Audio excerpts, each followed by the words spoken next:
The Fairies by Charles Perrault. Narrated by Emma Heap. Once upon a time, there lived a widow with 2 daughters.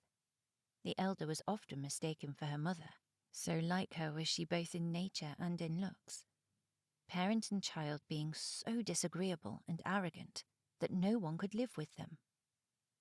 The younger girl, who took after her father in the gentleness and sweetness of her disposition, was also one of the prettiest girls imaginable.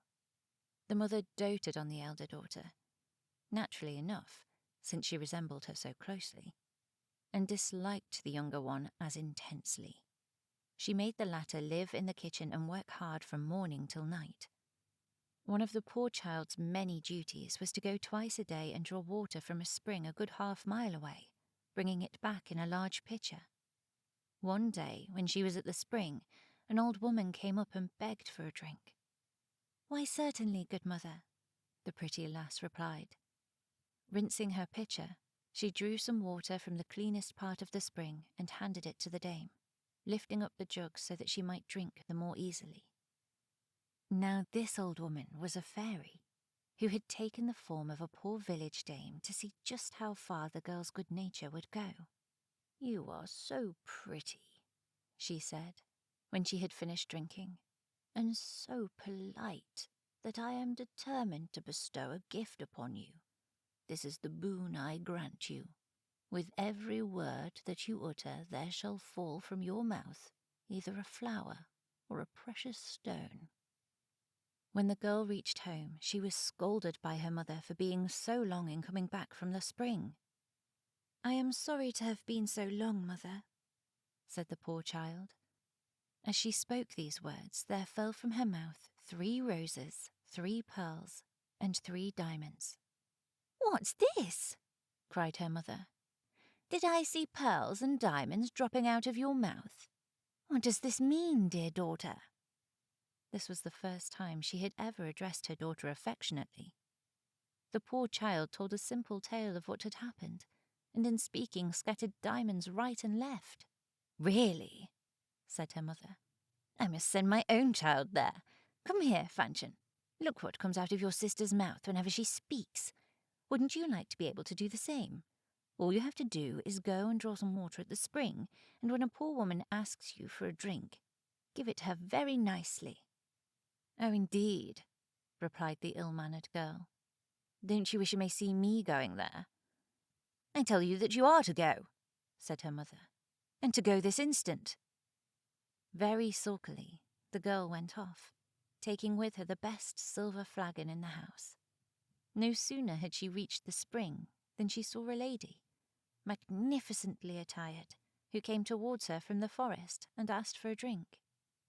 This was the same fairy who had appeared to her sister, masquerading now as a princess, in order to see how far this girl's ill nature would carry her. "Do you think I have come here just to get you a drink?" said the loutish damsel arrogantly. "I suppose you think I brought a silver flagon here specially for that purpose. It's so likely, isn't it? Drink from the spring if you want to." "You are not very polite," said the fairy, displaying no sign of anger. "Well, in return for your lack of courtesy, I decree that for every word you utter, a snake or a toad shall drop out of your mouth." The moment her mother caught sight of her coming back, she cried out, "Well, daughter?" "Well, mother," replied the rude girl. As she spoke, a viper and a toad were spat out of her mouth. "Gracious heavens!" cried her mother. "What do I see? Her sister is the cause of this, and I will make her pay for it." Off she ran to thrash the poor child, but the latter fled away and hid in the forest nearby.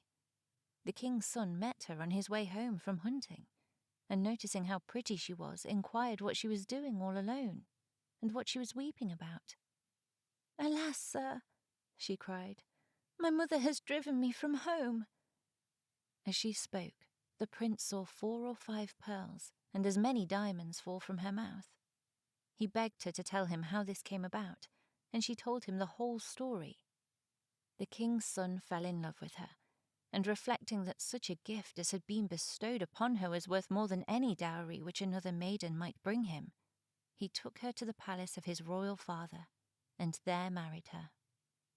As for the sister, she made herself so hateful that even her mother drove her out of the house.